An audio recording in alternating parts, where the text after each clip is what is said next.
저는 오늘 내가 너희를 사랑한 것 같이 라는 제목으로 하나님의 은혜를 나누겠습니다. 하나님께서 우리에게 주시는 가장 강력한 명령은 사랑하라는 명령입니다. 여러분은 하나님을 사랑하십니까? 하나님을 사랑하는 사람은 하나님의 마음을 알고 하나님의 아픔을 아파하고 하나님의 슬픔을 슬퍼합니다.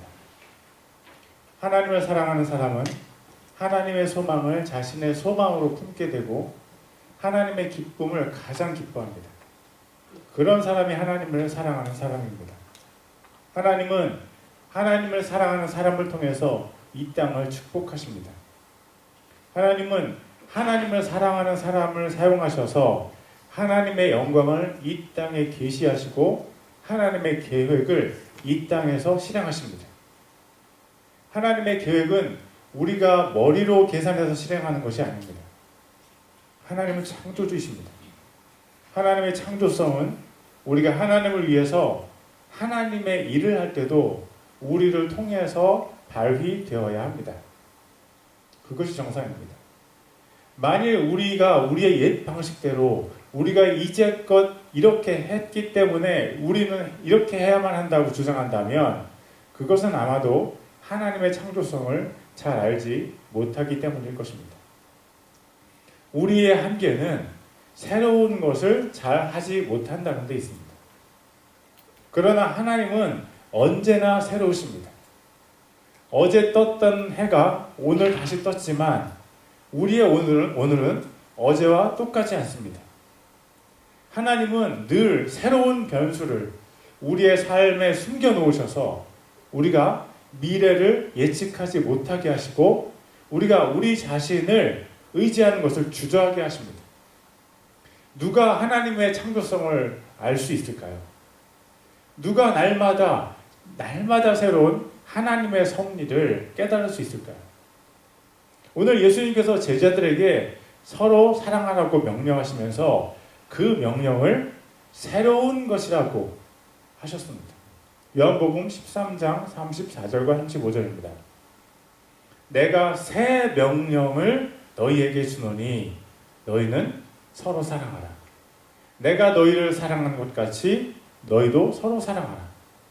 너희가 서로 사랑하면 이로써 모든 사람이 너희가 내 제자인 줄 알리라 하시니라.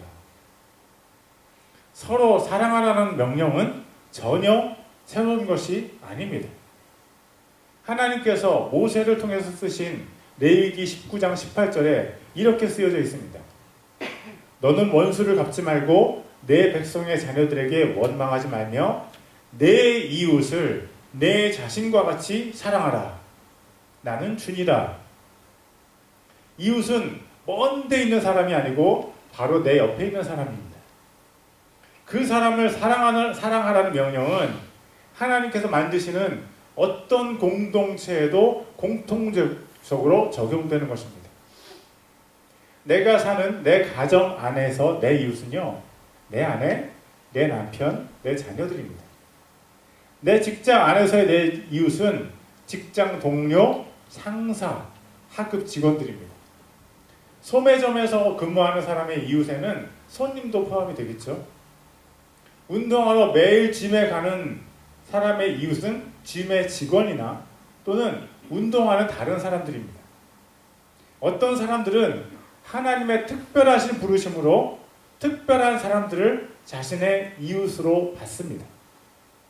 루마니아에서 사는 갈리아 가족은 루마니아 사람들과 또 처음 만나는 우크라이나 사람들, 난민들을 새로운 이웃으로 받았습니다. 그들은 우크라이나에서 평화롭게 살면서 하나님을 열심히 섬기던 어느 날 러시아가 전쟁을 일으켰고 갈리아 가족은 죽지 않기 위해서 이웃나라 루마니아로 도망쳤습니다.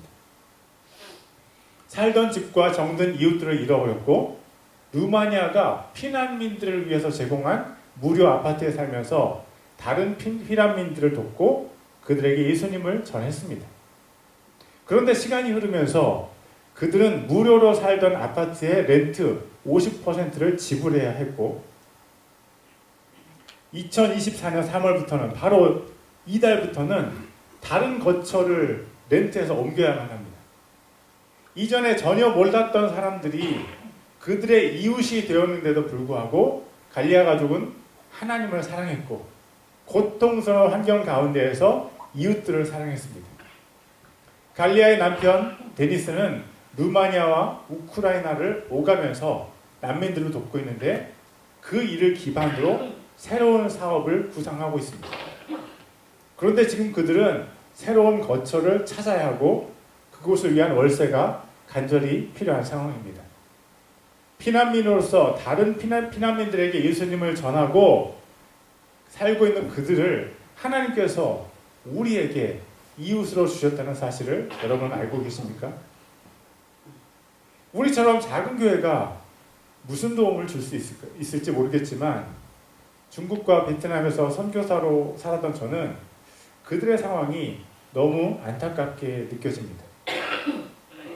사랑하는 형제 자매 여러분, 하나님께서 우리에게 이웃으로 주신 그들을 위해서 기도해 주시고 우리의 작은 마음을 모아서 그들을 도울 수 있으면 좋겠습니다. 갈리아는 초등학생, 유치원생, 그리고 1살 반 된 세 아이를 낯선 땅에서 키우고 있습니다. 우리가 힘을 내어서 그들의 이웃이 될 수 있다면 좋겠습니다. 하나님께서 우리에게 이웃을 사랑하라고 말씀하셨습니다. 그런데 예수님은 이웃을 사랑하라고 말씀하시면서 그것을 새 명령이라고 하셨습니다. 무엇이 새로운 것입니까? 그것은 기준이 다르다는 것입니다. 레위기 19장 18절에서는 내 몸과 같이 라고 하셨는데 요한복음 13장 34절에서는 내가 너희를 사랑한 것 같이 라고 하셨습니다. 구약 성경에서는 이웃을 사랑하는 기준이 나였는데 신약 성경의 기준은 예수님으로 바뀌었습니다. 구약 시대에는 오실 메시아인 예수님을 기다렸기 때문에 실제로 예수님께서 이웃을 사랑하신 방식을 따라서 할 수가 없었습니다. 그래서 하나님께서 이스라엘 백성들에게 주신 모델이 바로 나 자신입니다. 왜냐하면 사람들이 눈으로 볼 수 있는 대상 중에서 가장 사랑하는 사람이 바로 자기 자신이기 때문입니다. 대부분의 사람들은 친구들이나 가족들과 함께 찍은 단체 사진을 보면서 가장 자세히 보는 사람은 친구들과 가족들 사이에 둘러싸인 자기 자신입니다.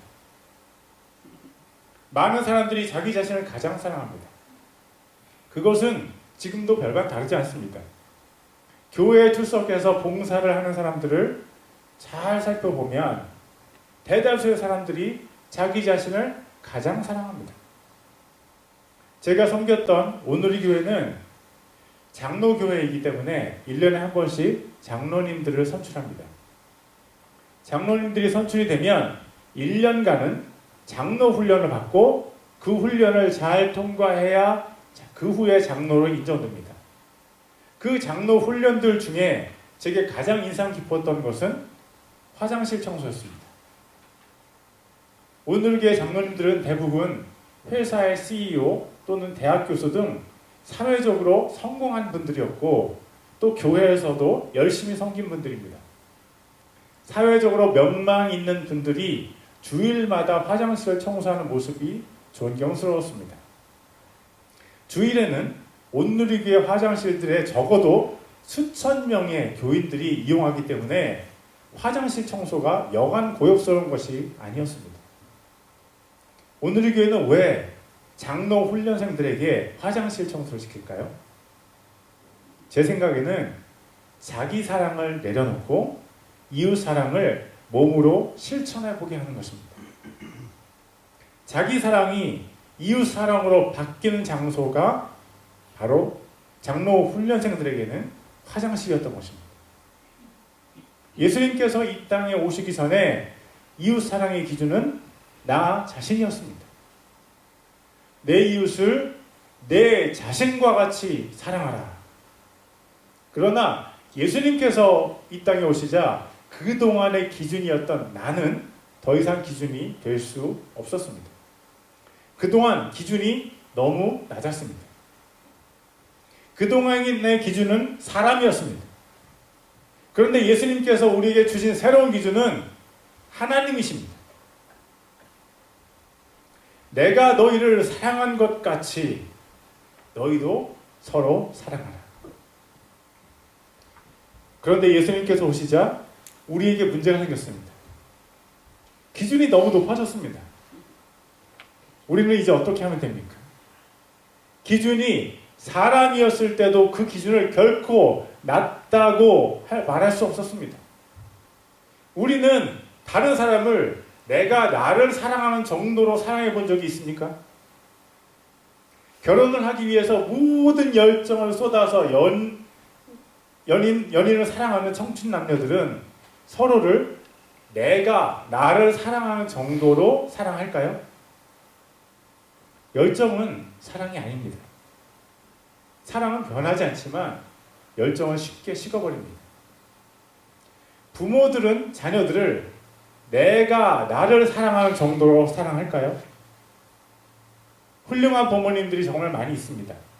그러나 많은 부모들은 자녀가 사랑이라고 인정하는 바로 그 사랑을 주는데 실패합니다.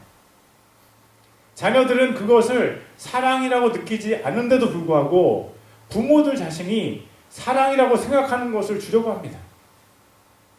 그래서 많은 자녀들이 부모들을 외면하는 것은 아닐까요? 기준이 사람이었을 때도 이웃사랑은 결코 쉽지 않습니다. 그런데 예수님은 왜 그 기준을 완전히 불가능한 수준으로 높여놓으신 것입니까? 우리가 어떻게 예수님처럼 이웃을 사랑할 수 있습니까?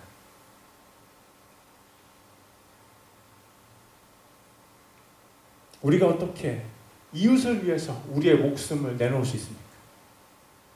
우리가 어떻게 원수를 사랑할 수 있습니까? 여러분은 구약 성경과 신약 성경을 읽을 때 어느 성경이 더 읽기가 쉽습니까?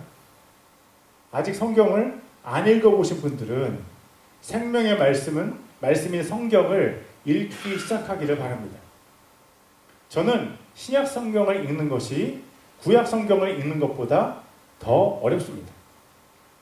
언뜻 보면 구약 성경에 심판의 이야기, 멸망의 이야기들이 너무 많이 나오기 때문에 구약 성경을 읽는 것이 더 어려울 수 있다는 것이 사실입니다. 그러나 구약 성경에서 하나님께서 우리에게 요구하시는 것은, 행동의 기준은 신약 성경에서 예수님께서 우리에게 요구하시는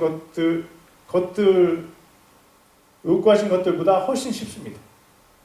예수님께서 우리에게 요구하신 것들은 정말 너무너무 어려운 것들입니다.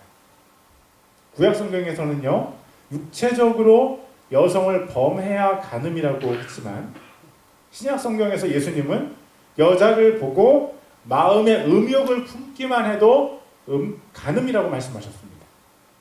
구약 성경에서는 무기를 가지고 사람을 죽여야 살인이라고 했는데 예수님의 말씀에 의하면 형제에게 화를 내거나 욕을 하거나 너 어리석은 자요 라고 말하면 살인자가 됩니다. 예수님은 왜 이렇게 우리에게 높은 기준을 주신 것일까요? 그 높은 기준들 중에서도 가장 높은 것이 아마 오늘 우리가 살펴보고 있는 요한복음 13장 34절의 말씀이 아닐까 싶습니다. 내가 새 명령을 너희에게 주노니 너희는 서로 사랑하라. 내가 너희를 사랑한 것 같이 너희도 서로 사랑하라. 사실 많은 사람들이 이 구절을 별로 그렇게 심각하게 생각하지 않습니다. 그러나 성경을 정말로 살아내기 원하는 사람들에게 이 구절은 너무너무 큰 스트레스를 줍니다. 마치 거듭남을 가르치시는 예수님께 거듭남이 너무 이해가 되지 않아서 어머니 뱃속에 들어갔다가 다시 나와야 하느냐고 어리석은 질문을 하는 니고데모와 같습니다. 예수님의 이 말씀 앞에서 우리는 무력해지고 그것을 시도해볼 용기조차 내기 어렵습니다. 우리가 어떻게 예수님처럼 이웃을 사랑할 수 있느냐는 말입니다. 만약 여러분 중에 정말 성경대로 살고 싶은 사람이 있다면 이 말씀을 잘 들으십시오. 성경대로 살아내고 싶은 마음이 조금도 없는 분들은 그냥 지금까지 살던 그대로 살다가 최후의 심판대 앞에서 예수님을 만나면 됩니다. 최후의 심판대에서 곤란한 일을 만나기 싫은 분들은 제 말을 잘 들으십시오. 우리는 우리의 힘으로 절대로 예수님처럼 살 수 없습니다. 우리는 우리 자신의 방식을 가지고는 절대로 예수님처럼 이웃을 사랑할 수 없습니다.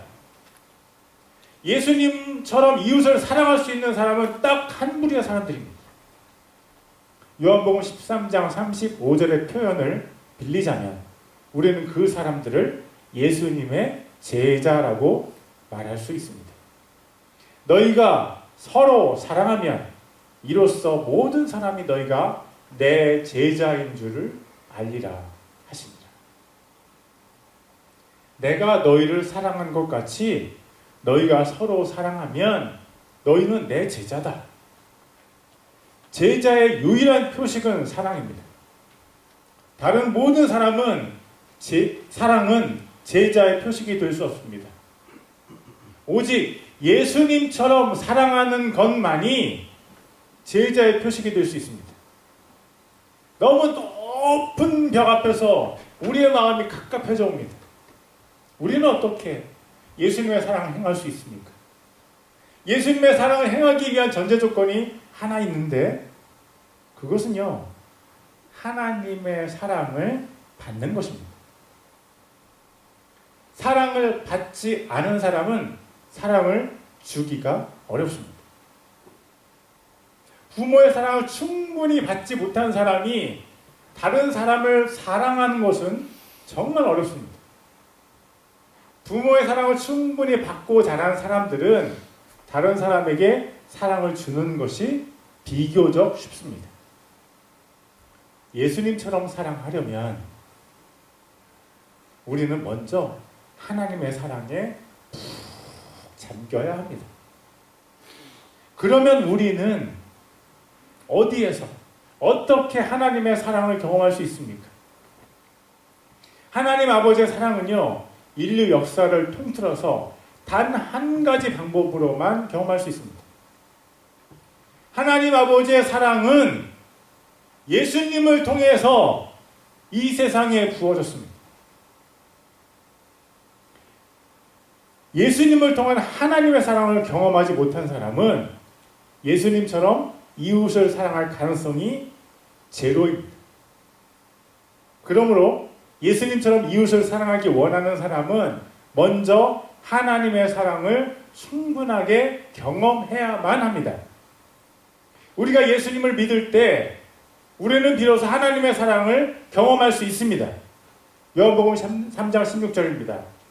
하나님께서 세상을 이처럼 사랑하사 자신의 독생자를 주셨으니 이것은 누구든지 그를 믿는 자는 멸망하지 않고 영존하는 생명을 얻게 하려 하심이라. 우리 자신의 죄 때문에 멸망당할 운명인 우리를 사랑하신 하나님께서 자신의 독생자 예수님을 우리 대신 십자가에 죽이신 것보다 더 진한 사랑은 없습니다. 하나님께서는 우리에 대한 사랑을 말로 주장하지 않으셨고 우리를 위해서 예수님을 죽게 하시는 행동으로 자신의 사랑을 우리에게 보여주셨습니다. 우리가 아직 죄인이었을 때 그리스도께서 우리를 위해서 죽으심으로 하나님께서 우리를 향한 자신의 사랑을 당당히 제시하셨느니라. 우리를 향한 하나님의 사랑은 예수님을 통해서 우리에게 제시되었고 우리는 예수님을 통해서 진짜 사랑, 하나님의 사랑을 경험할 수 있습니다. 교회에 오래 다녀도 예수님의 십자가의 희생을 믿을 수 없는 사람은 아직도 하나님의 사랑을 알지 못하는 사람입니다. 여러분, 예수님을 믿으십시오. 예수님을 믿으십시오. 교회는 예수님을 빼면 아무것도 의미가 없어지고 건물만 남습니다. 목사가 중요하지 않고 집사도 중요하지 않습니다. 교회에서는 오직 예수님만 중요합니다. 왜냐하면 하나님의 사랑이 오직 예수님을 통해서만 우리에게 다가오기 때문입니다. 예수님을 믿은 사람은 비로소 하나님의 사랑을 조금씩 알아가기 시작할 수 있습니다. 우리를 괴롭히는 우리의 죄는 오직 예수님의 피로만 없어질 수 있기 때문에 우리가 예수님을 알지 않으면, 믿지 않으면 우리는 하나님의 사랑을 절대로 받을 수 없습니다. 그러므로 예수님을 믿으십시오. 그러면 우리가 예수님을 믿으면 어떤 일이 일어납니까? 하나님의 사랑이 성령님에 의해서 우리 마음에, 예수님을 믿은 사람들의 마음에 부어집니다. 다시 말합니다. 하나님의 사랑이 우리가 예수님을 믿으면 성령님에 의해서 예수님을 믿은 사람의 마음에 부어집니다. 하나님의 사랑. 로마서 5장 5절입니다. 소망이 우리를 부끄럽게 하지 아니함은 우리에게 주신 성령님에 의하여 하나님의 사랑이 우리 마음에 넓게 부어졌기 때문이니. 예수님은 성령님으로 충만하신 이후에 하나님의 사랑으로 사역을 시작하셨습니다. 죄가 없으신 예수님은 성령님께서 예수님께 임하시기도 전에 이미 하나님의 사랑이 예수님 그분 안에 가득하셨었습니다. 그렇다면 왜 하나님께서는 성령님께서 예수님께 임하는 장면을 우리에게 보여주신 것입니까?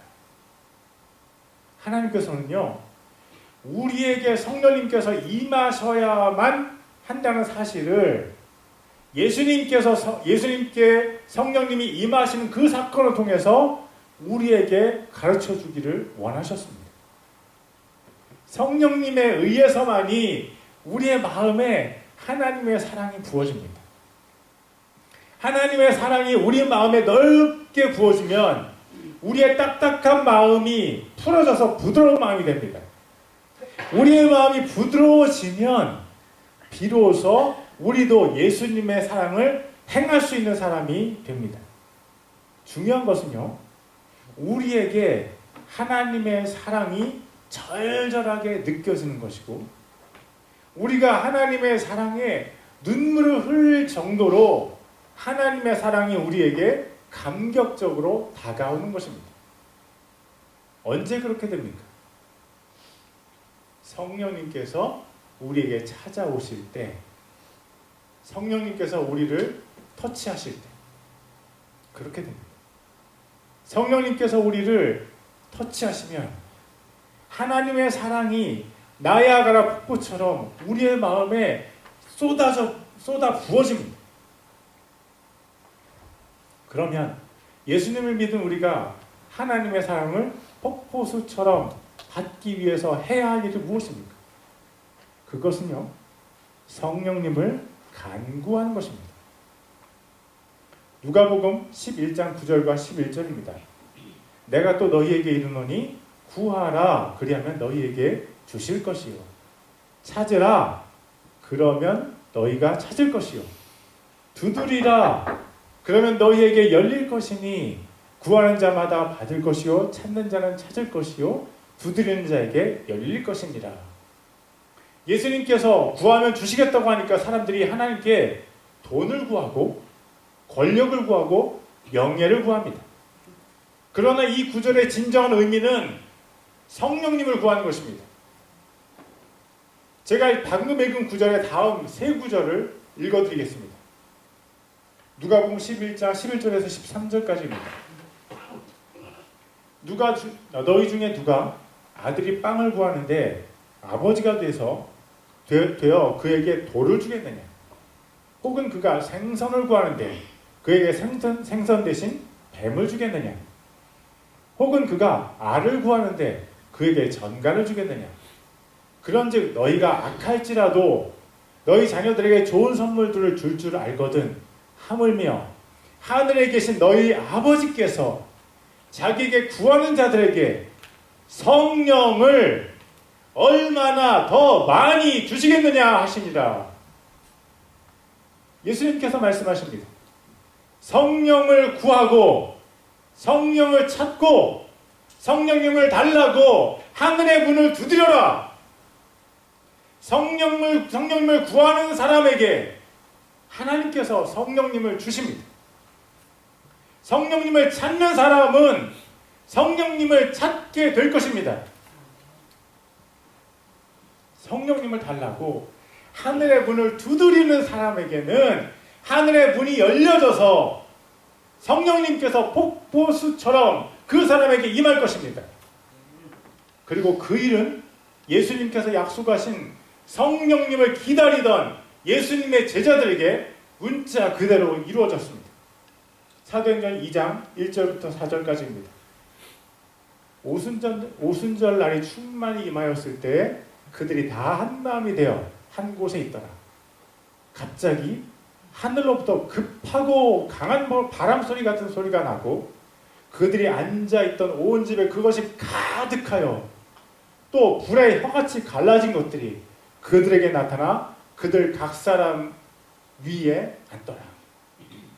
그들이 다 성령님으로 충만하여 성령께서 그들에게 말하게 하시는 대로 다른 언어들로 말하기 시작하더라. 성령님께서 제자들에게 임하시기 전에 제자들은 예수님과 최후의 만찬을 하던 자리에서도 내가 최고라고 하면서 싸웠었습니다. 그러나 성령님께서 제자들에게 임하신 후에 그들은 변해서 말씀을 나누고 가르치고 자기의 재산을 팔아서 가난한 사람들에게 나누어 줬습니다. 그 전에 서로 다투던 공동체가 사랑의 공동체가 되었고 온 백성에게 칭찬을 들었습니다. 그들이 왜 그렇게 변한 것입니까? 그것은 성령님께서 그들의 마음에 하나님의 사랑을 폭포수처럼 부어주셨기 때문이 아니겠습니까? 제자들은 성령님께서 그들의 마음에 하나님의 사랑을 넓게 부어주셨더니 드디어 예수님께서 그들을 사랑하신 것처럼 서로를 사랑하게 되었습니다. 예수님처럼 서로를 사랑하는 비밀의 열쇠는 바로 성령님이십니다. 우리가 아무리 애를 쓰고 노력해도 안 되는 예수님의 사랑이 성령님께서 우리에게 하나님의 사랑을 넓게 부어주시면 가능합니다. 그러면 우리 교회는 어떻게 하면 예수님처럼 서로를 사랑할 수 있을까요? 답은 정말 간단합니다. 우리 교회 목사와 교인들의 마음에 성령님께서 임하셔서 하나님의 사랑을 폭포수처럼 부어주시면 우리도 사도행전에 나오는 예수님의 제자들처럼 예수님의 사랑을 행할 수 있습니다. 이제 예수님께서 우리에게 그렇게 높은 기준을 주신 이유도 알 것 같습니다. 내 힘으로 사랑하려고 하려는 노력을 중단해라. 내가 나처럼 이웃을 사랑하려면 내게 성령님께서 임하셔야 하는 거야. 그러면 우리가 예수님처럼 서로를 사랑하려면 우리가 어떻게 해야 됩니까? 그것도 간단합니다. 우리에게 성령님께서 임하셔야 하고 우리는 성령님을 주시도록 하나님께 간구해야 합니다. 그런데 사실 이 결론은요, 목사가 설교단에서 침을 튀기면서 얘기하지 않아도 성도들은 이미 다 알고 있는 것입니다. 문제는 성도들이 지식적으로는 다 알고 있지만 그렇게 할 의지가 없다는 것입니다. 모든 성도들이 원하는 것은요, 우리 교회가 예수님께서 우리를 사랑하시는 것처럼 서로를 사랑하는 교회가 되는 것입니다. 근데 문제는 그런 교회가 되기 위해서 하나님의 말씀에 순종하기 원하는 성도들은 아주 적다는 것입니다. 성령님을 간구하라는 말씀이 성경에 있는 것은 우리 대부분이 알고 있지만 성령님을 달라고 간구하는 하나님께 매달리는 성도가 우리 중에 몇이나 있습니까? 하나님께서 얼마나 공평하십니까? 하나님께서는 우리가 하나님의 뜻을 아주 잘할 수 있도록 성경책에 정확하게 써주셨습니다. 그 성경을 중국 시골 마을에 가도 다 읽을 수 있게 해주셨습니다. 그런데 그렇기 때문에 나중에 우리가 최후의 심판 자리에 서게 될 때 그런 말씀이 있었는지 몰랐다는 핑계를 우리는 절대 댈 수 없을 것입니다. 너는 이 말씀을 듣고 어떻게 살았느냐? 라고 하나님께서 우리에게 물으실 때 우리에게 대답할 말이 있기를 바랍니다. 그렇지 않다면 우리는 상상하기 싫을 그런 영원 속으로 들어갈 것입니다. 사랑하는 여러분에게 분명히 다시 말씀드립니다. 예수님께서는 우리에게 명령하셨습니다. 내가 너희를 사랑한 것 같이 너희도 서로 사랑하라. 그리고 우리에게 어떻게 우리가 예수님처럼 어떻게 사랑할 수 있는지도 알려주셨습니다. 내가 또 너희에게 이르노니 구하라 그리하면 너희에게 주실 것이요 찾으라 그러면 너희가 찾을 것이요 두드리라 그러면 너희에게 열릴 것입니다. 하나님께 성령님을 구하면 우리에게 성령님께서 찾아오십니다. 그러면 우리는 예수님처럼 사랑할 수 있습니다. 예수님께서 우리를 사랑하신 것처럼 우리가 우리의 이웃을 사랑할 수 있는 유일한 방법은 성령님을 우리에게 부어달라고 하나님께 기도하는 것뿐입니다. 저는 분명하게 여러분들에게 이 말씀을 전했고 여러분들은 들었습니다. 기억하십시오. 마지막 날에 하나님께서 우리에게 예수님처럼 사랑했는지 물으실 것입니다. 지금부터 하나님께 대답할 말을 준비하는 사람은 지혜로운 사람입니다. 기도하시겠습니다.